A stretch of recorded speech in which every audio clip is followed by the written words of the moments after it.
Welcome back in this session personality of the day. और आज का जो हमारे साथ मेहमान है उनको मैं काफ़ी अरसे से कोशिश कर रहा था कि वो हमारे साथ जो है वो जुड़ें इस महफिल में। फाइनली मैं बहुत शुक्रगुजार हूँ कि आज वो हमारे साथ मौजूद हैं।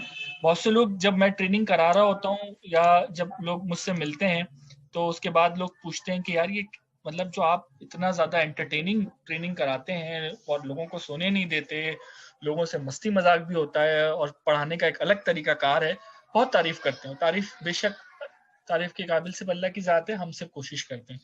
लेकिन अगर आप ट्रूली मुझसे पूछें कि मैं किसको कॉपी करता हूं, तो आज की जो पर्सनैलिटी हमारे साथ मौजूद है, मुझे ये बात बोलते हुए जरा सी भी कबाहत या शर्म महसूस नहीं होगी कि मैं प्रॉपरली इस बंदे को कॉपी करता हूँ। बहुत बड़ा नाम कराची की इस ट्रेनिंग और ट्रेनिंग एंड डेवलपमेंट इंडस्ट्री का। इनके जो स्टूडेंट खुद दिखने में बहुत यंग नजर आते हैं, लेकिन जो इनके स्टूडेंट हैं इस वक्त कराची की बेस्ट ऑर्गेनाइजेशंस में टॉप पोजीशंस में मौजूद हैं। ना सिर्फ कराची की बल्कि पाकिस्तान से बाहर भी इनके जो स्टूडेंट्स हैं वो मौजूद हैं। और आज भी लोगों को और आज भी जो है वो लोगों को इसी तरीके से मिलते हैं जैसे कि फर्स्ट डे मिले थे। तकरीबन 10 साल से ज़्यादा कराची यूनिवर्सिटी ज़्यादा जो है वो कराची यूनिवर्सिटी में मौजूद हैं विजिटिंग फैकल्टी लेक्चरर में। मुझे इस बात के लिए मोटिवेट करने के लिए भी के पीछे भी इन्हीं का जो है वो बात थी कि इन्होंने मुझे मोटिवेट किया कि तुम्हें आना चाहिए आफाक इंडस्ट्री की तरफ, यूनिवर्सिटी की तरफ। तो बगैर कोई टाइम ज़ाया करे मैं अपने जो मेंटोर कह लें या मेरे साथ जो होते हैं मेरे मोहसिन कह लें, मैं रिक्वेस्ट करूंगा, हमारे साथ आज मौजूद हैं शहरियार अहमद। तो a very warm welcome Shahryar in this today's class. बहुत शुक्रिया आफाक और आपके काइंड वर्ड्स का। Thank you so much. अगर अभी ये क्लास की गैदरिंग नहीं होती तो मैं साफ सी बात आपको कह रहा होता कि इतनी तारीफ के बेस पे आपकी एक ट्रीट तो बनती है। बहुत बहुत शुक्रिया शहरियार साहब। और ये बात तारीफ की नहीं है, बात ये एक्नॉलेजमेंट बहुत जरूरी है। मैं समझता हूँ कि एक्नॉलेजमेंट जो है आप लोग तो मतलब मैं ये बात कहते हुए कहीं नहीं शर्माता कि you are a king maker. और आप आज जो भी हैं, शायद आप मुझ समेत बहुत सारे स्टूडेंट्स होंगे। आज जो हम आपको उससे मुलाकात करवा रहे हैं शहरियार अहमद की, बेसिकली शहरियार हमारे साथ मौजूद हैं उर्दू यूनिवर्सिटी में MBA 1 के स्टूडेंट्स, ज्यादातर प्रोफेशनल्स हैं हमारे साथ मौजूद। तो कुछ सवालात मैं आपसे करूंगा और उसके बाद मैं अपने स्टूडेंट्स को भी मौका दूंगा कि वो आपसे बात करें। सबसे पहले मुझे बताइए कि शहरियार अहमद है कौन और इसकी क्या जर्नी है। यार आपने अपना थोड़ा सा अगर बड़ी माजरत, मैं अपने आप को कभी भी मोटिवेशनल स्पीकर नहीं कहता हूँ, तो मैं उस हिसाब से बात नहीं कर पाऊंगा जिस फलसफाना अंदाज में आप मुझसे पूछ रहे हैं। तो सिंपली मेरी जर्नी मैं आपको अपने हवाले से बता दूं कि मैंने अपनी जो मैट्रिकुलेशन है वो PF इंटरमीडिएट कॉलेज मसूर से कंप्लीट की। नंबर्स कुछ 20 के आए थे तो इस्लामिया साइंस कॉलेज से मैंने अपना इंटरमीडिएट किया। उसके बाद भी कुछ समझ में नहीं आया क्योंकि नंबर्स ने साथ नहीं दिया, परसेंटेज ने इतना साथ नहीं दिया। और मेरे ख्याल से हर घर की कोई ना कोई कहानी होती है, तो हमारी भी कुछ ना कुछ कहानी जरूर है एक्सट्रीम केस की। उस जमाने में मैं कहता था कि जो स्टार प्लस के ड्रामे हैं वैसे ही हमारे घर की कुछ कहानी है। तो उसके डीप में जाने की जरूरत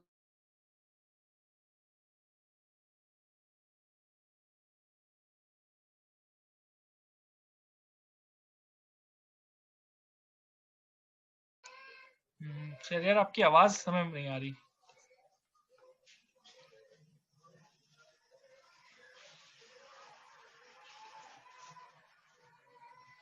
शहरियार क्या आप सुन पा रहे हैं हमें? आपकी आवाज नहीं आ रही एक्चुअली। आप सक्सेसफुल हो गए ये आपकी सक्सेस नहीं है, आपकी वजह से कितने लोग सक्सेसफुल हुए ये आपकी कामयाबी है। तो इस चीज को थोड़ा आप लोगों ने भी फॉलो करना है। जितने भी स्टूडेंट्स हैं कल को इंशाल्लाह मुझसे आफाक से अच्छे कैरियर में आप लोग काम करेंगे। तो कभी भी ये नहीं सोचना कि यार मैं सक्सेसफुल हो गया, मेरे पास गाड़ी आ गई, मेरे पास बंगला आ गया तो मैंने कामयाबी हासिल कर ली। और इससे ज्यादा ऊपर की बात, अल्हम्दुलिल्लाह जो आफाक भाई आपके टीचर हैं ये भी काफी दीनी मानों में भी काफी अच्छे हैं। तो एक दुनियावी कामयाबी को भी जहन में रखना है एंड देन आपने रोज़े आखिरत वाली कामयाबी को भी अपने जहन में रखना है। दोनों चीजों को बैलेंस लेके चलना है। और शुक्रिया शहरियार। और सॉरी मैं थोड़ा सा डिस्कनेक्ट हो गया था। Thank you so much. बहुत आपने बड़ी अच्छी बात की। मैं सिर्फ यही बात जानना चाह रहा हूँ कि आपकी स्टूडेंट लाइफ में वो क्या चैलेंजेस थे जिसको आपने फुलफिल किया? बिकॉज़ आप अपनी हर ट्रेनिंग में कहते हैं, और मैं भी अपनी हर ट्रेनिंग में इस बात को कोट करता हूँ कि हम शायद बहुत अच्छे स्टूडेंट नहीं थे, लेकिन वो क्या चीज़ थी जो आपने की और आज आपके साथ जो आपके पोज़ीशन होल्डर है वो इटसेल्फ आपके स्टूडेंट बने हुए हैं। आप इसके पीछे क्या वजह कहते हैं? अच्छा, आफाक, चैलेंजेस के बारे में तो मैं अल्हम्दुलिल्लाह ज्यादा कभी भी प्रचार नहीं करता हूँ, क्योंकि वो जो बेसिकली लाइफ के जो हर्डल्स होते हैं और क्रॉस रोड्स होती हैं, वो सबको ही मिलती हैं। अभी मैं किसी को के भी कंधे पे हाथ रखूंगा, कहूँ बताओ यार जिंदगी में क्या चल रहा है, वो रोना शुरू हो जाएगा। ठीक है ना? तो यही कहानी मेरी भी है। तो वो एक अपनी अपनी जगह फाइनेंशियल क्या इश्यूज थे, हमारे फैमिली का इश्यूज थे। द पॉइंट इज कि जब यूनिवर्सिटी ज्वाइन की, तो यूनिवर्सिटी ज्वाइन करने के बाद बेसिकली पढ़ाई से दिल सबका ही हो जाता है, उचाट तो हमारा भी हो गया। पीछे कोई था नहीं हमें बोलने वाला, क्योंकि बेसिकली हम 2 भाई थे, हम 3 भाई एक्चुअली थे। दोनों भाई मुझसे बड़े थे और वो चले गए ऑफिसेज और मैं रह गया अकेला घर में। और अब बिगड़ने के बहुत बड़े बड़े मौके थे। इस पे मैं थोड़ा क्रेडिट देता हूँ, थोड़ा नहीं बहुत क्रेडिट देता हूँ मैं अपने दोस्तों को, कि अगर आपने अच्छे दोस्त सिलेक्ट कर लिए तो वो आपका एक बहुत बड़ा सरमाया है। तो उन दोस्तों ने करते कराते मुझे मतलब पास करवाया। अब पॉइंट इज कि मैं अभी, लोग अक्सर मुझे कहते हैं कि शर यार कैसे, मतलब ये तो कुछ मतलब दाल में काला है कि तुमने कामयाबी कैसे हासिल कर ली जब तुम एक बिलो एवरेज स्टूडेंट रहे हो अपनी लाइफ में। तो मैं कहता हूँ अल्लाह ताला कभी ना कभी आपका हाथ जरूर पकड़ता है। ठीक है? आपके अगर आप अपनी स्टूडेंट लाइफ को भी देखें तो कोई भी आप में से ऐसा नहीं होगा जो ये कहे कि यार मैं ओवरऑल एक नालायक स्टूडेंट रहा हूँ। एक फेज ऐसा होगा जिसमें आप कहोगे यार वो फेज ऐसा था जिसमें मैंने अच्छा पढ़ा और मुझे अच्छी कामयाबियां मिली। तो द पॉइंट इज कि मेरा एक वो बुरा पैच था, बैड पैच था। जब गुड पैच आया तो वो क्यों आया? अब रीजन है कि क्या ये लक थी, फुल्ली लक थी? नहीं, ये फुल्ली लक नहीं थी। लक जरूर मैटर करती है। आपको अगेन अपॉर्चुनिटीज नॉक करती हैं आपके डोर पे, और कई दफा करती हैं। उस अपॉर्चुनिटी को अवेल करना। जैसे मिसाल देता हूं मैं, अगर आप लोग के पास टाइम है तो, मैं केयू में था, तो बच्चे जैसे स्पोर्ट्स का शौक था, मुझे भी था, मेरे दोस्तों को भी था, और वो डेली मॉर्निंग टाइम पे आते थे और एक जिम क्लब होता है केयू के अंदर, और वहां पे बैडमिंटन खेलते थे और मुझे अक्सर बुलाते थे कि शरियार आओ, शरियार आओ। लेकिन मुझे फाइनेंशियली प्रॉब्लम्स थी, मुझे अपनी फीस जमा करनी होती थी, मुझे घर में भी सपोर्ट करनी होती थी, तो मैं सुबह स्कूल पढ़ाता था। अब ये स्कूल पढ़ाना मेरी मजबूरी थी, लेकिन इसका मुझे कैरियर में बड़ा फायदा हुआ। जब मेरी पहली एक मल्टीनेशनल फर्म में जब मैं इंटरव्यू दे रहा था, तो उन्होंने मुझसे मेरी वीकनेसेस पूछे, मेरा स्ट्रॉन्ग पॉइंट पूछा। जब मैं स्ट्रॉन्ग पॉइंट पाया तो मैंने कहा I don't have any fear to a public. ठीक है ना? मेरे सामने आप 1000 लोग खड़ा कर दें, 2000 लोग खड़ा कर दें, मैं मतलब कॉन्फिडेंटली बोलूंगा। तो ये भी एक बहुत बड़ी एक आपका स्ट्रॉन्ग पॉइंट है। आप 2 लोगों के सामने जब आप बोलते हो तो आपको तब पता चलता है कि आपका दिल आपका साथ नहीं दे रहा, आपकी जुबान आपका साथ नहीं दे रही। तो पॉइंट इज कि उस कहते हैं ना हर रिस्क के साथ एक अपॉर्चुनिटी है। तो रिस्क क्या था मेरा? बेसिकली मेरा जो पॉइंट था वो ये था कि मुझे फाइनेंशियली कॉन्स्ट्रेंट्स थी और मुझे जमा करना है। लेकिन मेरा मेरा मेरा इसमें अपॉर्चुनिटी क्या निकली कि मैं मेरी कैरियर बिल्डअप हुआ।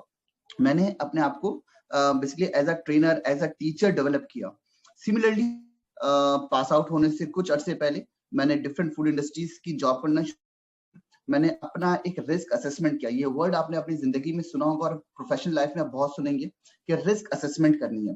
मैंने रिस्क असेस किया कि यार ये जो डॉन न्यूज में और जंग अखबार में बड़े बड़े वो आते हैं, अपना एड्स आते हैं, जॉब अपॉर्चुनिटीज आती हैं, इसमें तो सब अप्लाई करेंगे और मेरी क्लास में तकरीबन 50 स्टूडेंट्स हैं, और मैं मुकाबला नहीं कर पाऊंगा जो बुकिश और जिनके पास सब्जेक्ट की नॉलेज बहुत होगी। तो इंटरव्यू में मैं और वो साथ बैठेंगे तो मैं मुकाबला नहीं कर पाऊंगा। ये मैंने अपनी रिस्क असेस किया। अब इसको आप, कुछ लोग कहते हैं गलत नहीं कि आप अभी से सोचो कि आप प्राइम मिनिस्टर बन सकते हो। तो द पॉइंट इज कि आपने पहले से देखना है कि मैं कहाँ अभी लाई करता हूँ और मैं अभी कहाँ तक जा सकता हूँ। मैं ज्यादातर कोशिश करता था कि जो जंग अखबार या डॉन न्यूज के छोटे वाले जॉब अपॉर्चुनिटीज सेक्शंस हैं, जरूरत रिश्ता के नीचे वाले, वो मैं जॉब्स देखता था। और उन जॉब्स में अक्सर जॉब्स ऐसी आती थी कि फूड इंडस्ट्री में एक क्वालिटी कंट्रोलर की जरूरत है और जरूरतमंद अफराद राब्ता करें। और मुझे आज भी याद है कि मेरी पहली जॉब जब मैंने टीचिंग कर ली, मैंने 2 साल सिटी स्कूल में और लिटिल फोक्स में मैंने 2 साल की अपनी टीचिंग कर ली और एक अच्छा मुझे बोलने का तजुर्बा आ गया। मैंने कहा कि अब लास्ट ईयर मुझे जॉब करनी चाहिए किसी फूड इंडस्ट्री की, क्योंकि अगेन मुझे फाइनेंशियल प्रॉब्लम्स थी। अगर मुझे फाइनेंशियल प्रॉब्लम्स नहीं होती तो शायद मैं जॉब ना कर रहा होता, लेकिन इस प्रॉब्लम की वजह से अल्लाह ताला ने मुझे अपॉर्चुनिटी दी और मैंने जॉब की। आज भी मेरे स्टूडेंट्स मुझे पूछते हैं कि सर क्या करें, इंटर्नशिप करें, ट्रेनिंग करें, क्या करें? मैं कहता हूँ आप फ्री में जाकर एक्सपीरियंस हासिल करें, किसी भी इंडस्ट्री में चले जाएं। यहाँ पे ऐसी इंडस्ट्रीज हैं, मल्टीनेशनल फर्म के अलावा की बात कर रहा हूँ, जिनको लोगों की जरूरत है, और अगर आप उनको ये कहेंगे कि मैं फ्री में अपनी सर्विसेज रेंडर करना चाहता हूँ, और इंटर्नशिप के अलावा, इंटर्नशिप एक अलग चीज कहलाती है, आपको जब वो 9 to 5 जॉब रखेंगे तो वो आपकी सीवी पे आएगा, और जब सीवी पे आएगा तो आपकी जो डिमांड है वो एक्सपोनेंशियल रेट में बढ़ेगी। तो मैंने उस फूड इंडस्ट्री में जॉब की जिसने कहा जरूरतमंद अफराद राब्ता करें। मुझे याद है कि उन्होंने बैक इन 2007 और 8 मुझे 5,000 रुपीज में रखा। बस मेरे लिए मुझे तो 5,000 रुपीज भी बहुत काफी थे। तो मैंने वहां पे जॉब की, और जब मैंने 1 साल वहां जॉब करने के बाद 2 डिफरेंट फूड इंडस्ट्रीज में यानी बेवरेज इंडस्ट्रीज में मैंने काम किया, और पास आउट से पहले मेरे पास 1 ईयर का एक्सपीरियंस था specifically in a food industry और 2 इयर्स इन अ स्कूल। अब मेरा मुकाबला मैं किसी के साथ भी कर सकता था, क्योंकि मेरे पास इंडस्ट्रियल नॉलेज, मैं इंडस्ट्रियल लैंग्वेज समझता था। जब आप बुकिश नॉलेज पढ़ते हैं तो आप एक हद तक तो ठीक होते हैं, लेकिन जब आप किसी इंडस्ट्री को ज्वाइन करने की कोशिश करते हैं तो वो सेठ ही होता है मोस्ट इंडस्ट्रीज में, और मल्टीनेशनल फर्म है तो सेठ को अच्छा नाम दे दें, आप सीईओ का नाम दे दें, तो जो सीईओ और सेठ होगा वो कहेगा आप मेरे लिए क्या कर सकते हो, मैं आपको 30, 35, 40,000 रुपीज पे करूं और 6 महीने मैं ही आपको सिखाऊं। और ये नॉर्मली हो रहा है, तभी वो एक प्रोविजन टाइम होता है। लेकिन जब आपके पास एक्सपीरियंस होगा तो आपकी डिमांड और आपकी लैंग्वेज और बॉडी लैंग्वेज बेसिकली वो बड़ी स्ट्रांग होगी। और यही मेरे साथ कैरियर में हुआ कि अल्हम्दुलिल्लाह मैं तकरीबन 3 साल का एक्सपीरियंस लेके इंडस्ट्री में पहुंचा, और देन फिर मैं रुका नहीं अल्हम्दुलिल्लाह। ये है आफाक भाई थोड़ी सी story. Thank you Shahryar, so inspiring. और इसमें बहुत सारी ऐसी चीजें थी जो मैं आपको तकरीबन 7 साल से जानता हूँ और मुझे भी नहीं पता थी। मुझे ये बताइए कि ये जो लोगों को मदद करते हैं, आप स्टूडेंट्स को आप मोटिवेट करते हैं और उनको हर एक्स्ट्रा माइल जाकर, ये इन्वेस्टमेंट आपने ही हमें सिखाई है कि आप अपने स्टूडेंट्स में इन्वेस्ट करें। कि क्यों करते हैं आप? मतलब ऑलरेडी आपकी बहुत अच्छी जॉब है, आपका एक बहुत अच्छा स्टेचर है, क्यों करते हैं? अभी भी आप कराची यूनिवर्सिटी में क्यों पढ़ा रहे हैं? मुझे सिर्फ इस बात का जवाब बताइए, और क्या वजूहात हैं?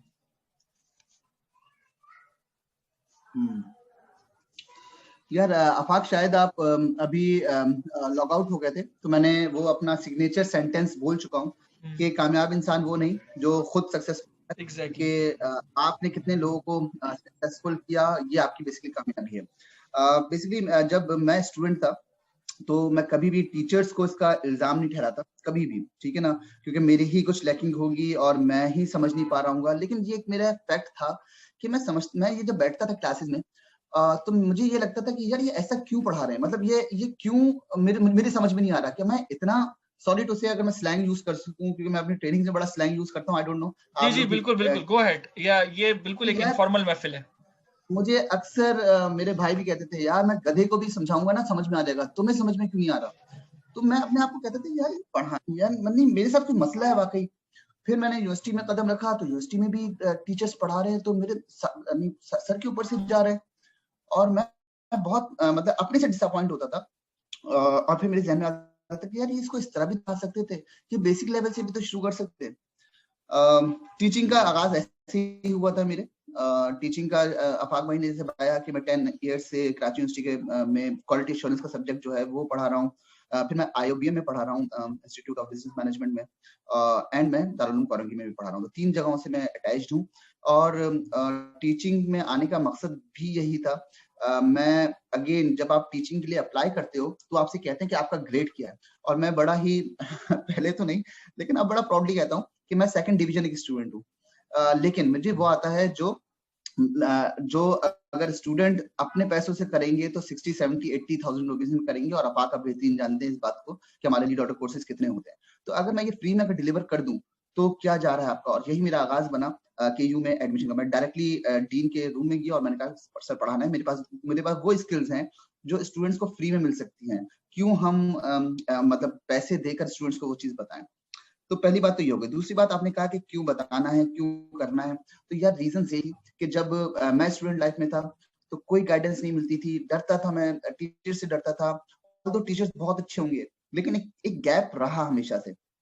तो मैंने तो अपनी सर्विसेज रेंडर इसलिए की हुई है कि किसी भी बच्चे को और पढ़ाते हुए या जो भी मुझसे बात करता है तो मैं समझता हूँ, मैं जो मैंने सोचा हुआ है, सोचता हूँ मैं कि यार ये जो मेरे साथ बात कर रहा है ये वो नहीं है, बल्कि वो शहरियार अहमद है जिसे चीजें समझ में नहीं आ रही। ठीक है ना, इसको शहरियार अहमद के साथ लक हो गई, शहरियार अहमद के साथ वो रिस्क एंड अपॉर्चुनिटी वाला खेल हो गया, तो मैं कामयाब हो गया, मैंने अपॉर्चुनिटीज अवेल कर ली। और इसमें मतलब साफ सी बात है, मेरी माँ की दुआएं बहुत बहुत शामिल है। वो अब इस दुनिया में नहीं है लेकिन सारे दोस्त भी कहते हैं कि तुम्हारी माँ की दुआएं आज भी तुम्हारे साथ हैं।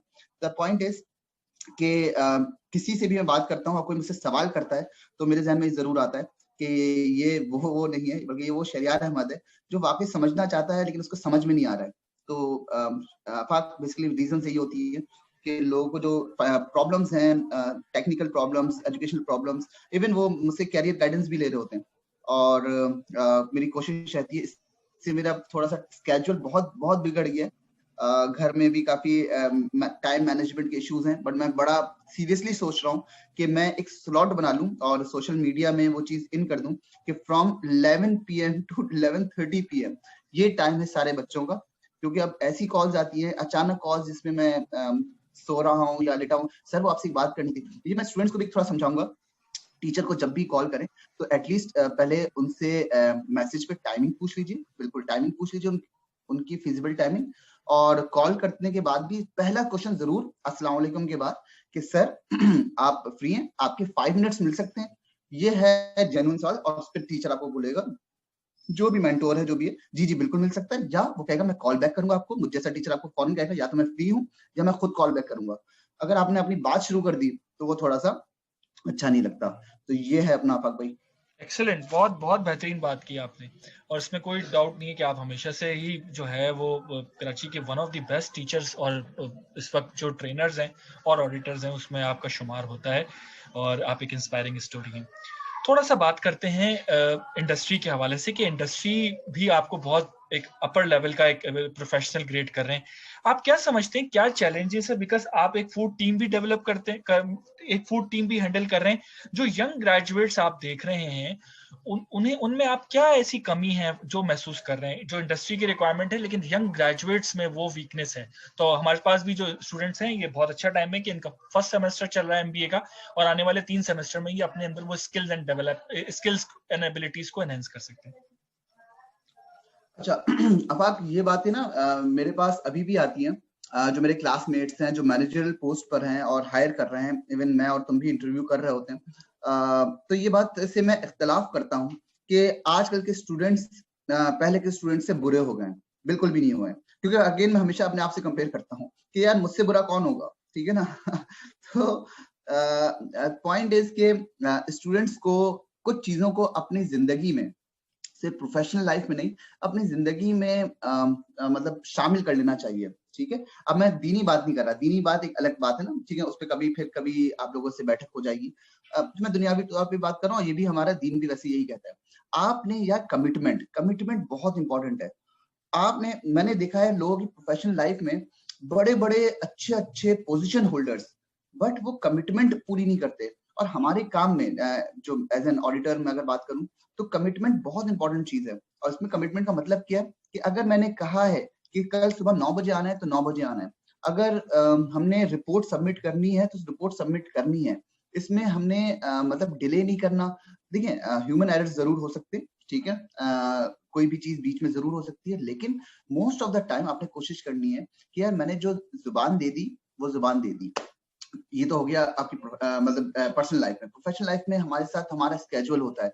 आप किसी कंपनी को ज्वाइन करेंगे तो टाइमिंग्स में जो भी आपको लेवरेज दी गई है उसको आप जरूर अवेल कीजिए, मैं वो नहीं कह रहा, लेकिन आपकी मीटिंग है और मीटिंग में आप 5-10 मिनट भी लेट चले गए, आपकी पूरी वो मीटिंग जाया है, ठीक है ना, वेस्टेड है। अगर आपने टाइमिंग को कवर नहीं किया, आपने अगर कमिट किया हुआ है कि आपके लिए मैं कुछ लेकर आऊंगा, मतलब कोई आपके लिए ब्रोशर्स लेकर आऊंगा, फ्लायर्स लेकर आऊंगा, क्वेश्चन लेकर आऊंगा, और आप प्रॉपरली प्रिपेयर्ड नहीं गए, होमवर्क के साथ नहीं गए, अगेन वो मीटिंग आपकी एक अनसक्सेसफुल मीटिंग कहलाएगी। तो मैंने अपनी लाइफ में जो मुझसे अक्सर कहते हैं सर आप में क्या था, तो सिंपली मेरे अंदर दो चीजें थी। मैं टैलेंटेड शायद नहीं था, लेकिन मैं हार्ड वर्किंग था और मैं कमिटेड था। इन दोनों चीजों को जब आप कंबाइन किया मैंने, तो मुझ जैसी एक शक्ल आई। ऑल्दो के अफाक भाई ने बहुत चढ़ा दिया है, लेकिन जो भी शक्ल आई वो इन दो चीजों की वजह से आई, hard work and commitment. Hard work का मतलब ये कि इस हार्ड वर्किंग को मैंने रोका नहीं सिर्फ अपनी जॉब तक, 9 to 5 जॉब तक मैंने अपने आप को रोका, कन्फाइंड नहीं किया। मेरे अंदर जो स्किल्स थी उसको पॉलिश किया, डिफरेंट ट्रेनिंग्स मैंने अपने पर्सनल पैसों से की। मैंने आपको बताया रिसर्च पेपर मैंने अपने आप पब्लिश करवाए, और ये सब मैंने यूनिवर्सिटी लाइफ के बाद करवाए। फर्स्ट बुक मेरी एक पब्लिश हो चुकी है, modern day industrial application of food safety, ये आपको अवेलेबल होगी। मेरा एक चैनल है क्यूए लर्निंग हब के नाम से, जिसमें क्वालिटी एंड फूड सेफ्टी के डिफरेंट वीडियोस हैं जो आप देख सकते हैं, और लाइव सेशंस हो सकते हैं, ले सकते हैं, जिसके अंदर 5000 प्लस सब्सक्राइबर्स हैं, और वो मोनेटाइज चैनल है। इसके अलावा भी डिफरेंट यूनिवर्सिटीज के साथ अटैच्ड हैं। तो पॉइंट इज ये हार्ड वर्किंग ही है कि आप अपने आप को अवेलेबल रखो इन तमाम चीजों के लिए। टाइम मैनेजमेंट बहुत इंपॉर्टेंट है। कमिटमेंट का मतलब ही यही है कि टाइम मैनेजमेंट, ये ना हो कि आप अपनी फैमिली टाइम को सेक्रीफाइस कर रहे हो, या आप एक जगह कमिट कर दिया, दूसरी जगह कमिट कर दिया, एक जगह जा रहे हो दूसरी जगह नहीं जा रहे, तो ये काम नहीं करना। दो चीजों को अगर आप अपनी लाइफ का पार्ट बना लें तो बहुत चांसेस हैं। Slow and steady wins the race, ये इंपॉर्टेंट चीज है कि आप स्लो जरूर मूव करेंगे, लेकिन इंशाल्लाह वन डे आपकी एक विनिंग पोजीशन होगी। बहुत बेहतर, बहुत अच्छी बात की। मैं ये जानना चाहूँगा शहरियार आपसे कि इस वक्त जो हम इस पेंडेमिक से गुजर रहे हैं, आप क्या समझते हैं कि इंडस्ट्रीज में जॉब्स की रिक्वायरमेंट आगे ज़्यादा आएंगी या बिजनेसेस की रिक्वायरमेंट ज़्यादा आगे आएंगी? लोगों को किस तरफ मूव करना चाहिए? थोड़ा सा इस हवाले से अगर आप बताना चाहें।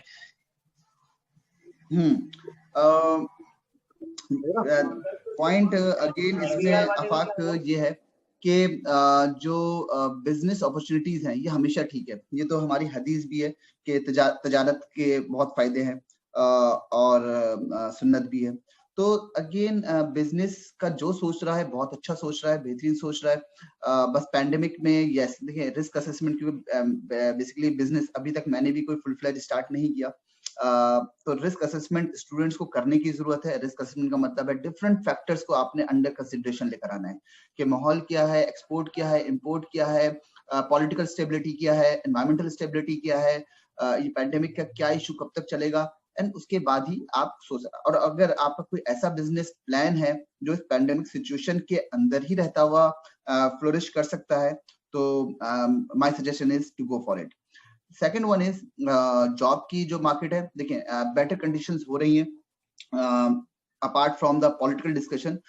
चीजें economical within a year 2 और 3 बेहतरी की तरफ जा रही है। टेक्सटाइल इंडस्ट्री बहुत बूम कर रही है, फूड इंडस्ट्री बहुत बूम कर रही है, जो बैंकिंग सेक्टर है उसके अंदर भी काफी चीजें आ रही हैं। इसके आप बेहतरीन स्टूडेंट्स हैं, आप इसमें बेहतर बता सकते हैं। बट दोनों कंडीशंस बेहतर है। बिजनेस में बेसिकली मुझसे कहेंगे तो मैं तो थोड़ा सा रिस्क असेसमेंट को फॉलो करूंगा। जॉब आपका 9 to 5 जॉब है, आपको पैसे मिल जाते हैं, वो जरूर कीजिए इनिशियली, और क्योंकि उससे आपको एक एक्सपीरियंस मिलेगा, जो भी उसमें आपकी लर्निंग होगी, ठीक है ना। And then exactly right after passing out मेरा मशवरा ये है कि आप एक बिजनेस स्टार्ट ना करिए अनटिल अनलेस आपको एक माहौल किसी इंडस्ट्री का आप देख ना लें। वो देखने के बाद आप उसको बेसिकली थोड़ा सा रेप्लिकेट करें अपने बिजनेस के साथ, तो फायदा होगा। अगर अचानक पहुंचेंगे तो chances of errors, chances of failures बढ़ जाते हैं, बट सक्सेसफुल उसमें भी हो सकते हैं। तो it's all up to you. मेरे ख्याल से कंडीशंस दोनों में बेहतरी की तरफ जा रही हैं पाकिस्तान की ओवरऑल। एक्सीलेंट। सो अब मैं रिक्वेस्ट करूंगा हमारे तमाम पार्टिसिपेंट्स जो हमें इस वक्त ज्वाइन किए हुए, तो अगर आप कुछ सवाल करना चाहते हैं शहरियार से, तो आप you can raise your hand and ask your question.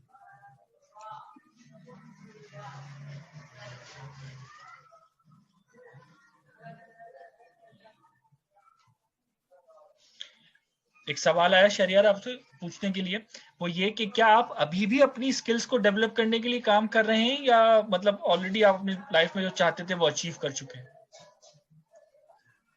100% यार, 100%। आपकी लर्निंग कभी भी खत्म नहीं होती है, सिर्फ कहने की बात नहीं है। जो मार्केट है वो बहुत कॉम्पिटिटिव है। आपके जो फ्रेंडली एनिमीज हैं, फ्रेंडली एनिमीज कॉम्पिटिटर्स को कहते हैं, ठीक है, आप उनके कोई जानी दुश्मन नहीं है, लेकिन वो आपके कॉम्पिटिटर्स हैं, आप उनसे मुकाबला करते हो। आप अगर थोड़ी देर के लिए भी आप अपने अपने स्कोप में रहते हुए बात करेंगे, मैं अपने स्कोप की बात करूं कि मैं हूं ऑडिटर, मैं हूं फूड ऑडिटर, और एवरी ईयर हर स्टैंडर्ड में कोई ना कोई अपडेट्स आती हैं। हैसअप का शायद आपने नाम सुना हो, नहीं सुना होगा, लेकिन फूड सेफ्टी के स्टैंडर्ड्स हैं। हैसअप, ISO 22000, ISO 9001 is a standard for quality, उसका लेटेस्ट वर्जन अभी 2015 में आया है। ISO 22 का लेटेस्ट वर्जन 2018 में आया है। I am the only auditor for IFS, which is a German based standard in Pakistan and previously in that region, which includes China, Iran, India. तो मेरी ट्रैवलिंग इंडिया रही 2 दफा, मेरी ट्रैवलिंग अफगानिस्तान रही, सऊदी अरब रही, बहुत सारी जगहों पे रही, ड्यू टू दैट रीजन कि मेरे पास IFS क्वालिफिकेशन थी। अब IFS स्टैंडर्ड हर 6 महीने 8 महीने बाद उसमें एक अपडेट आ जाती है, और उसकी आपको ट्रेनिंग करनी पड़ती है, उसकी आपको वेबिनार्स देने पड़ते हैं, आप ट्रैवल करते हो दूसरी जगहों पे। तो अगर आपने कहा, और ये एक टायरिंग एक्टिविटी है, यानी मैं अक्सर मतलब सोचता हूँ कि यार ये कब तक करता रहूंगा मैं, ठीक है ना, अभी तो अल्लाह ताला ने जान दी हुई है, ठीक है ना, तो मतलब ये इसको स्टॉप करना है या इसको कंटिन्यू करना है? ये कंटिन्यू रहेगा तो ही आप को मतलब एज मिला रहेगा, या आप मुकाबला कर पाओगे मार्केट का। आपने किसी दिन सोचा कि मैं तो मार्केट और बिजनेस स्कूल का और बिजनेस क्वालिफिकेशन का एक्सपर्ट बन चुका हूँ, ठीक है ना, I don't need anything else, it means आपका डिक्लाइन शुरू, कहते हैं ना मंजिल मिल गई तो डिक्लाइन शुरू हो जाता है आपका। तो आपने ये कभी नहीं सोचना, जो भी आपकी जिंदगी की पॉलिसी है, that should be a continual objective, ना खत्म होने वाला गोल होना चाहिए वो आपका। जैसे मैंने अपने आप का सोचा हुआ है, मुझसे अगर आप पूछें कि आपका गोल क्या है, मुझे दुनिया का एक बहुत मैंने एक्सट्रीम गोल बनाया हुआ है, लेकिन अल्हम्दुलिल्लाह मैं इसको कहता हूँ कि मैं अचीव करने के करीब हूँ। मैं दुनिया का सबसे बेहतरीन food safety and quality auditor and trainer बनना चाहता हूँ। और जब मैं कहीं भी फोरम में, इंटरनेशनल फोरम में भी होता हूँ, तो मैं कहीं भी ये नहीं समझता कि मैं काला हूँ, वो गोरा है, और गोरा जो बोलेगा वो ठीक बोलेगा, 100% नहीं। तो एक अच्छा मुकाबला रहता है। That is the reason why कि अल्हम्दुलिल्लाह पोर्टुगल का आपने नाम सुना होगा, जिससे रोनाल्डो, डी कैप्रियो नहीं, रोनाल्डो, क्रिस्टियानो रोनाल्डो जिससे ताल्लुक रखता है, उस मुल्क के तमाम फूड सेफ्टी के ऑडिट्स मैं कर रहा होता हूँ।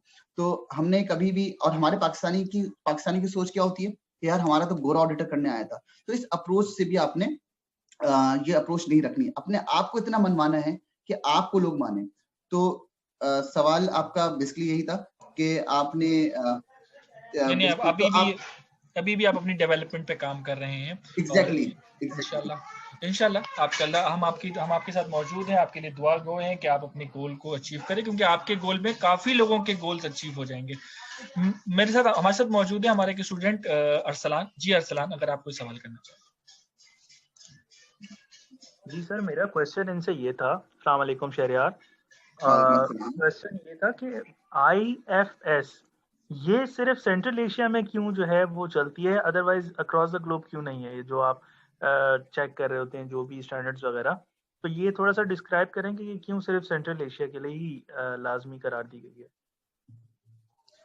अरसलान, सबसे पहले तो थोड़ा सा मुझ में आप में मुझे ऑडिटिंग स्किल्स नजर आई।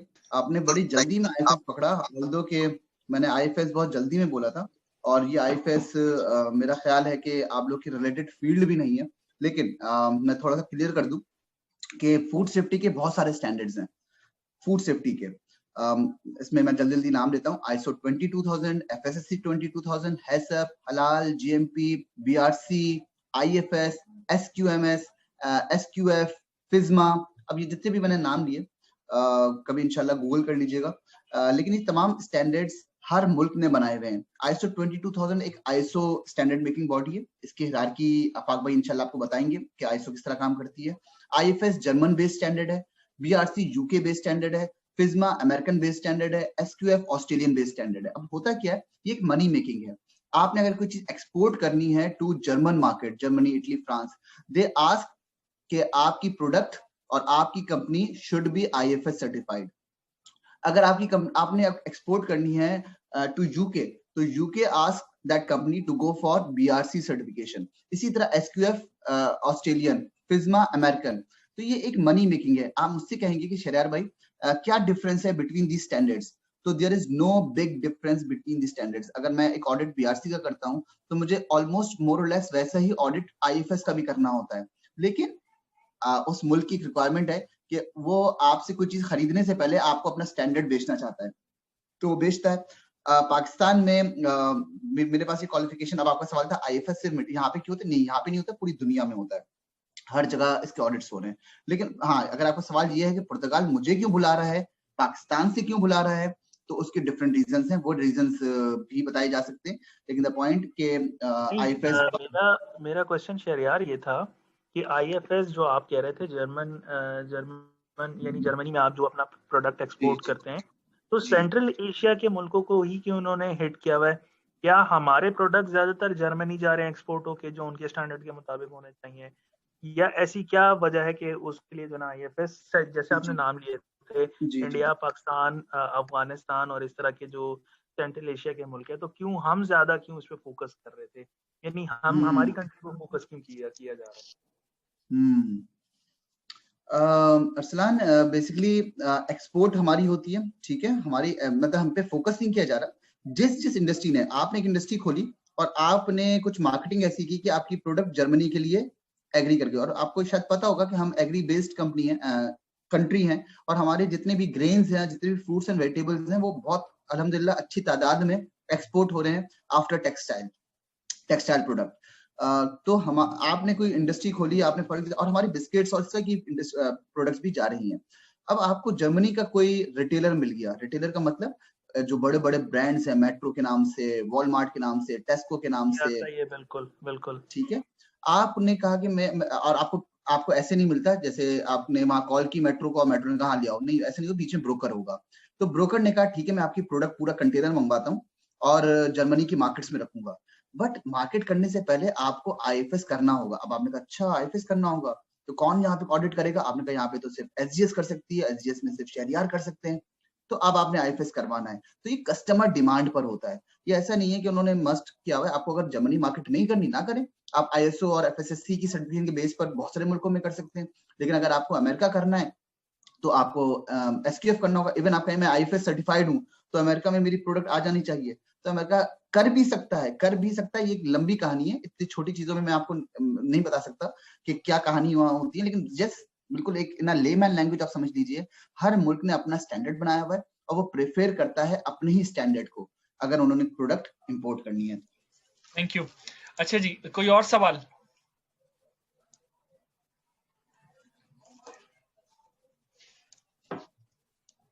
बिल्कुल। क्या मैं एक और क्वेश्चन पूछ सकता हूँ?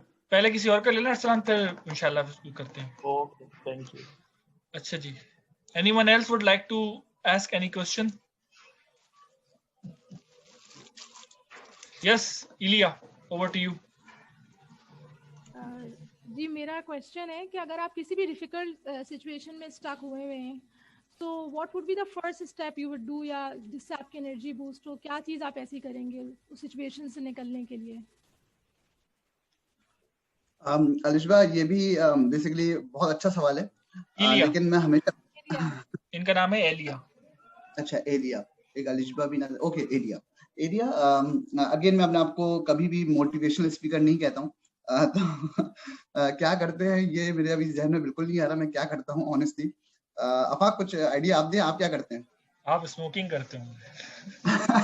लेकिन ऑब्वियसली सवाल बहुत अच्छा है इस सेंस में कि जब भी किसी प्रेशर सिचुएशन में आते होंगे, जैसे कि अभी हम फेस टू फेस ट्रेनिंग कर रहे थे, बताया कि अगर टफ चाइल्डहुड और आपका टफ टाइम गुजरा, तो कौन सी चीज जिसने आपको मोटिवेट रखा, आपने गिव अप नहीं किया? मैं आपको अपनी बात भी बताता हूँ और मैं आपको बताता हूँ जो लोग मशवरा देते हैं, और मैंने लोगों को अभी मैं आपको कल का किस्सा सुनाता हूँ। कल का किस्सा ये है, मैंने नमाज पढ़ने के लिए अपनी गाड़ी खड़ी की, ठीक है, गाड़ी जो है मेरी जमा पूंजी है, ठीक है ना, मेरी जितना भी मैंने कमाया है, खैर। तो मैंने गाड़ी खड़ी की, मैंने उस जगह गाड़ी खड़ी की, और ये गुलस्तान जौहर की एक मस्जिद है जिसके बाहर मैंने खड़ी की, जहां से थोड़ी अरसे पहले मेरी एक दूसरी गाड़ी की बैटरी चोरी हुई थी। यानी जब मैं नमाज पढ़ के बाहर आया तो 3-4 गाड़ियों की बाहर से बैटरी चोरी हो गई थी। तो खैर डरते डरते मैंने अल्लाह का नाम लेकर गाड़ी उसी जगह पे पार्क की, नमाज पढ़ी, नमाज पढ़ के मैं वापस आया, तो खैर मैं अभी बैठा ही था गाड़ी में, तो एक बंदा आया और बंदे ने कहा, यार आपने गाड़ी देखी यहाँ पे ऑल्टो VXR थी? मैंने कहा नहीं। अरे यार, ये आपके साइड में खड़ी की थी, ले गया लगता है कोई। तो मैंने तो सर पकड़ लिया और मैं मतलब मैंने कहा यार, यहाँ से मेरे कुछ अर्से पहले बैटरी भी चोरी हुई थी। लेकिन वो बंदा इतना काम था, इतना मतलब उससे ज्यादा मैं घबराया हुआ था कि यार आपकी गाड़ी, तो करे अल्लाह मालिक है यार, अल्लाह मालिक है। वो कॉल वॉल कर रहा था, थोड़ा परेशान था। ये चीज सीखनी है, ये चीज आपने भी सीखनी है। हर चीज में तवक्कुल, हर चीज में मतलब परेशानी होती है, बिल्कुल होती है, लेकिन कामयाब इंसान वही है जो इन चीजों को कंट्रोल करे। कभी कभार आपको आपके प्रोफेशनल कैरियर में बहुत गुस्सा आ रहा होगा, यानी बॉस ने ऐसा कह के क्यों दिया, मैनेजर ने ऐसा कह क्यों दिया, ठीक है ना। मतलब आप अपने मोहल्ले के बड़े बड़े बदमाश हो सकते हैं, ठीक है ना, लेकिन आपको थोड़ा सोचना है, 2 घंटे 3 घंटे सोचना है, आप फौरन उसका रिस्पॉन्ड ना करें। ये मैं पहले करता था। आपको मैं बता दूं कि आपके जो हायर मैनेजमेंट है वो आपको मतलब कुछ भी कहने के बाद जब फोन रखती है या ईमेल करने के बाद जब ईमेल लग देती है, वो आपके बारे में नहीं सोचती है। वो मतलब बिल्कुल मुझे ये बोलने दीजिए, वो खुदा नहीं, खुदा सिर्फ इंसाफ कर सकता है, ये मैनेजर और ये डायरेक्टर इंसाफ नहीं कर सकते। आपने अगर एक ईमेल कर दी कि सर, और आपने वही रिप्लाई करके यार कि मैं तो गुस्से वाला बंदा हूँ, ये कैसे इसने बात कर दी, मैं तो बुरा सुन ही नहीं सकता। आपने जब रिप्लाई किया, उसने आपको 10 लफ्ज और बोल दिए, आपको अल्टीमेटम दे दिया, और अब आप टेंशन में मौजूद हैं। इसका एक स्मार्ट एक्ट भी है जो मुझे आफाक भाई भी समझाते हैं, मुझे अक्सर, और ये मैं समझ चुका हूं कि अगर आपने खुश रहना है तो आप किसी से स्लैंग लैंग्वेज में कहते हैं पंगे ही ना लीजिए, ठीक ना। ये मतलब शादीशुदा लाइफ के लिए भी बड़ा इंपॉर्टेंट है कि अगर आपने अपनी वाइफ को खुश रखना है तो उसको खुश रखिए, ठीक है ना। आपने थोड़ा सा घर का माहौल खराब रखा, ये आपकी खराबी है। उसने अगर कह दिया कि ये चीज लेकर आनी है तो ले आइए, उसने कहा कि मुझे हफ्ते में एक दिन घुमाना है तो घुमा दीजिए, ठीक है। आप घर का माहौल खराब रखेंगे, आपकी अपनी टेंशन। आप ऑफिस का माहौल खराब खुद कर सकते हैं, आप उसको बहुत स्मार्टली मैनेज कर सकते हैं। आपको बहुत गुस्सा आ रहा है, पानी पी लीजिए, थोड़ा सा वेट कर लीजिए, और स्मार्टली एक्ट किया है, मुझे अब ये जॉब छोड़नी है, ये आपके हाथ में। आप क्यों गुस्सा करके अपने आप को खुद निकलवाना चाह रहे हैं। उसने कुछ भी कह दिया, आपने कहा ओके वेरी गुड, सारी चीजें यूएसबी में कॉपी कीजिए, 4 अप्लाई कीजिए पागलों की तरह 5 दिन, ठीक है ना। अल्लाह ताला हमेशा जॉब स्विच उसी वक्त कीजिए जब आपके हाथ में एक जॉब हो, क्योंकि आपका जब सेकंड इंटरव्यू होता है और आपके पास एक जॉब इन हैंड होती है, वो कॉन्फिडेंस लेवल ही डिफरेंट होता है। लेकिन ऐसे बच्चे जो वाकई बहुत गुस्से में होते हैं और वो मतलब अपने आप को ये कहते हैं मैंने तो कभी जिंदगी में झूठ देखा ही नहीं, इससे बात कैसे कर ली, तो वो थोड़ा सा पछताते हैं। और मैं कहता हूँ पछताने से बेहतर है आप राइट टाइम पे आप स्विच कर जाइए। तो ये एलिया बेसिकली मेरे में कमी थी, मैंने किया शुरू के कैरियर में, और इसका मैंने बेसिकली टेंशन खुद हासिल की। मैंने 3-3 दिन सोच रहा हूँ कि यार बॉस ने ऐसा कहा क्यों, और ये क्यों कहा, ठीक है। और मुझे पता है, मतलब ये लोगों ने बताया कि भाई ये लोग सोचते ही नहीं है आप लोगों का। किसी भी फर्म में आप काम करें, उनके पास 10,000 मसले हैं, वो बिजनेस हेड है भाई, उनके पास ऐसी ईमेल 50 आ रही होंगी, उसमें से एक शहरियार भी है। तो गुस्से को काबू करना बहुत इंपॉर्टेंट काम है, अपनी लाइफ में भी और प्रोफेशनल लाइफ में भी, और स्मार्टली एक्ट कीजिए ताकि आपको पछतावा ना हो। एक्सीलेंट, बहुत अच्छा जवाब दिया आपने, जबरदस्त। Thank you ji, anyone else would like to ask a question?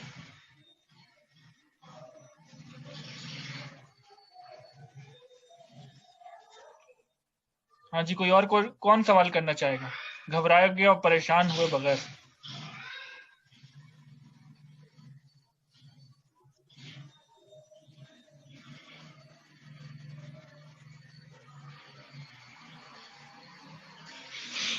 जी अरसलान, आप आखिरी सवाल कर लें, फिर हम जो है वो मैसेज लेते हैं शहरियार से। शहरियार साहब, मेरा क्वेश्चन ये है कि आपने अगले 10 साल में आप अपने आप को कहाँ देख रहे हैं?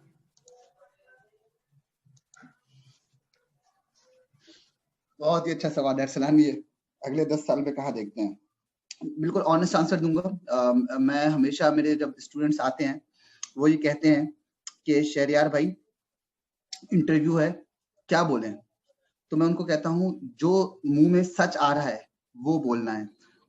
बहुत सारे लोग पॉजिटिव और नेगेटिव्स में बड़े बड़े मतलब उसमें फैब्रिकेट कर रहे होते हैं, मुझे तो झूठ से नफरत है, ठीक है ना। मैं ये हूँ, मैं वो हूँ, कोई मेरे साथ गलत बात करे तो ये मुझे अच्छा नहीं लगता। तो ये सारी चीजें फैब्रिकेशन है। आपकी जो वाकई पॉजिटिव, आप बिल्कुल जितना ट्रू रहेंगे, जितना आप रियल रहेंगे, उतना सामने आपकी पजीराई होगी और आपका उतना इंटरव्यू अच्छा होगा। अगले 10 साल में कहाँ देखते हैं, तो इसको बगैर किसी लपेट के बात करने के, मुझे दीन की तरफ ज्यादा आना है। ये मैंने बहुत अरसे से सोचा हुआ है, दीन की तरफ आना है। ऑल्दो के मेरी फैमिली बड़ी रिलीजियस फैमिली है, सिर्फ एक मैं ही थोड़ा सा अलग बना हुआ हूँ।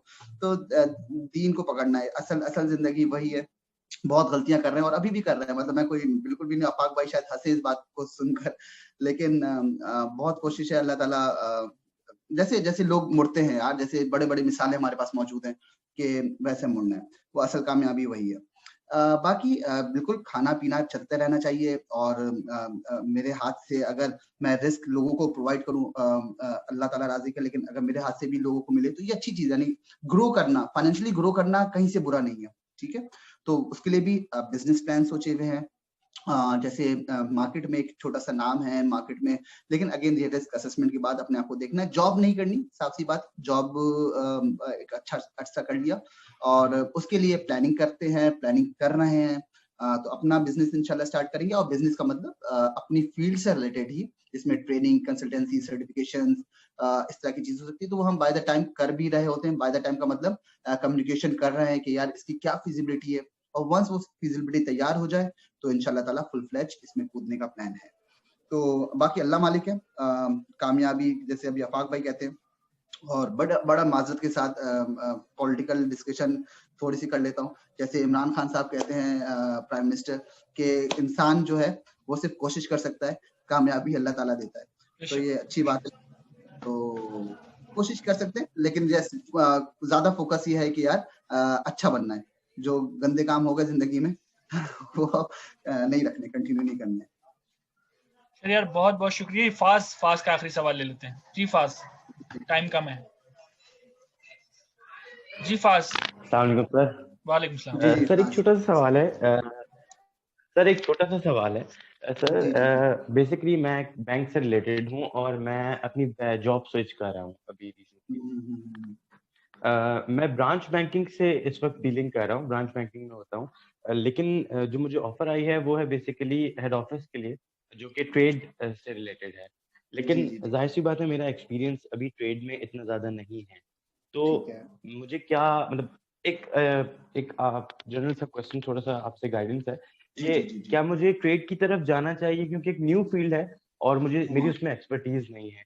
मुझे तकरीबन 5 साल हो गए हैं ब्रांच बैंकिंग में ही, तो क्या मुझे अपने नए जो एम्प्लॉयर हैं उनसे यही कहना चाहिए कि मैं ब्रांच बैंकिंग से ही रिलेटेड हूँ और मुझे उसी फील्ड में ही रहना चाहिए, या मुझे कोई न्यू फील्ड डिस्कवर अपने अंदर करनी चाहिए कि मैं ट्रेड में एक्सपर्टीज ले सकता हूँ? फाज, पहले तो ये बताएं कि ये इंटायरली डिफरेंट स्कोप है या ये रिलेट करता है आपके काम से, मोर और लेस थोड़ा सा 20% 30% रिलेट करता है, या आप कहते हैं ये बिल्कुल ही डिफरेंट सेक्टर है? 20-30% करता है रिलेट, क्योंकि वर्किंग तो एक बैंक की ही है। बिल्कुल ठीक, बिल्कुल ठीक।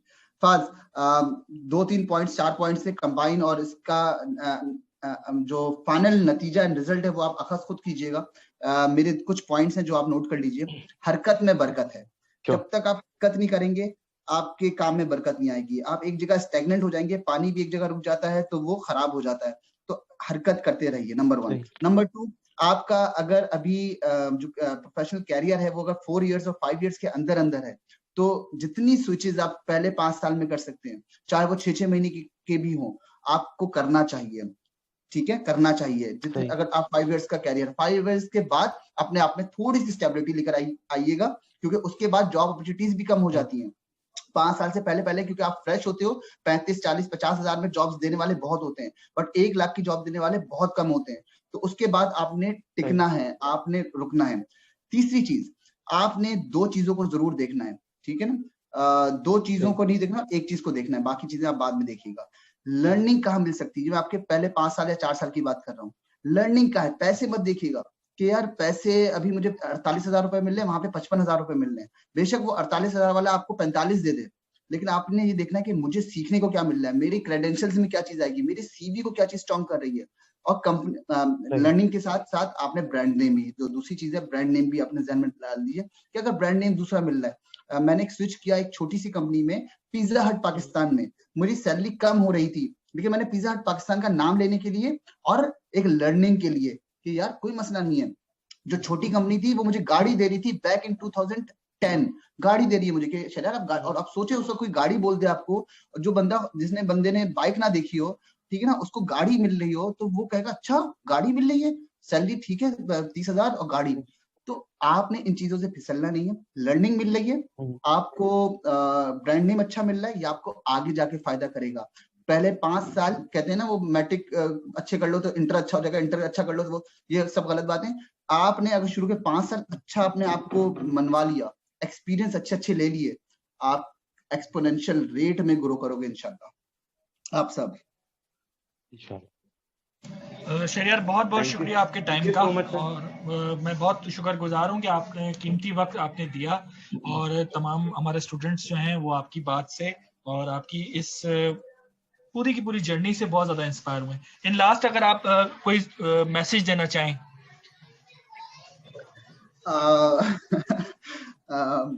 क्या कहते हैं आफाक, मैसेज तो नहीं है, बस 2 चीजें। एक तो मतलब ये बिल्कुल दिल से मैं कह रहा हूँ कि पाकिस्तान जो है वो बहुत कुर्बानियों के बाद हासिल किया गया। अनफॉर्चुनेटली हमारे जो पाकिस्तान है वो डिफरेंट लोगों के हाथों में चढ़ गया, और जो हालत है आज पाकिस्तान की, उससे लोग काफी खाइफ हैं। तो सिंपली पाकिस्तान के लिए सर्व कीजिए, बहुत प्यारा मुल्क है, मतलब हिस्टोरिक पॉइंट ऑफ व्यू से भी, कल्चरल पॉइंट ऑफ व्यू से भी, and Islamic point of view से भी इसकी बहुत अहमियत है।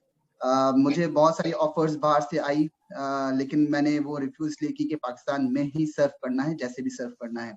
तो आप लोग बाहर सर्व करना कोई वो नहीं है, गलत नहीं है, आपकी बाहर सर्विंग भी पाकिस्तान के लिए बहुत फायदेमंद है, लेकिन पाकिस्तान की जरूर केयर कीजिए। कुछ कराची वालों के इश्यूज रहते हैं, उसमें मैं भी बिल्कुल कराची आई हूँ, लेकिन एज अ होल हमें पाकिस्तान से मोहब्बत करनी है, नंबर 1। नंबर 2, आप लोगों से रिक्वेस्ट है, क्योंकि मैंने इतना टाइम दिया है तो मेरा चैनल जरूर देखिएगा, QA लर्निंग हब, और अच्छा लगे तो सब्सक्राइब भी कीजिएगा। बहुत बहुत शुक्रिया शहरयार, बहुत बहुत शुक्रिया, और उम्मीद है कि आपसे हमारी फेस टू फेस मुलाकात भी होगी। हम कोशिश कर रहे हैं एक गैदरिंग रखने की कि हम तमाम मुख्तलिफ यूनिवर्सिटी के स्टूडेंट्स को गैदर कर सकें और उनके साथ जो है कुछ इंस्पायरिंग स्टोरीज शेयर कर सकें। इंशाल्लाह अल्लाह ने इस मौका दिया तो हम आपको भी रिक्वेस्ट करेंगे कि आप आएं और अपनी कीमती राय से हमें आगाह करें। बहुत बहुत शुक्रिया, हमारी दुआएं आपके साथ मौजूद हैं। Thank you so much. बहुत शुक्रिया आप नाफाक, thank you so much for inviting me. Thank you, जज़ाकल्लाह। Thank you so much sir. Class आप लोगों का बहुत बहुत शुक्रिया सैटरडे को हमारे साथ जुड़ने के लिए। उम्मीद है कि इंशाल्लाह इस इंटरव्यू से आपने भी बहुत कुछ सीखा होगा मेरी तरह, और इंशाल्लाह नेक्स्ट क्लास में आपसे मुलाकात होगी, और इंशाल्लाह आप से जो भी अपडेट्स होंगी वो नेक्स्ट क्लास में जरूर शेयर करी जाएगी। आज की क्लास की जो लेक्चर्स हैं वो भी हम अपडेट कर देंगे इंशाल्लाह ग्रुप पे, तो वो भी इंशाल्लाह आप लास्ट वीक की तरह कोई गेट टुगेदर